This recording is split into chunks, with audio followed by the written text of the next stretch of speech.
Hey friends, Carl Anthony here from Automoblog, and want to recommend joining up on the Radar Detector and Countermeasures Forum. I joined a little while ago. I love this place because as I continue to build up my radar detector collection and write reviews on them for Automoblog and do YouTube videos on them, I find that the Radar Detector Forum is very helpful.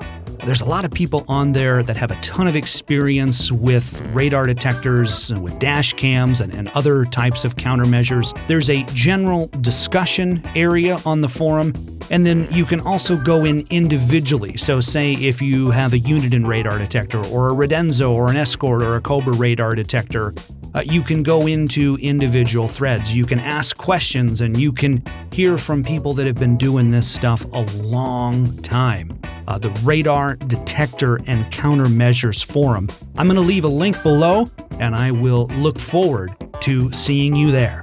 You know how much time I spent reading about these things on the forums? I mean, these are honestly two of my favorite radar detectors. Don't tell my Uniden R4 that. No, filming a Uniden radar detector video. You're doing a sequel to Gone in 60 Seconds? You know, you're a big movie star, so you might, you know what, just spend the money and go with the R8. Yeah, seriously. Nicolas Cage. Yeah, no, sorry.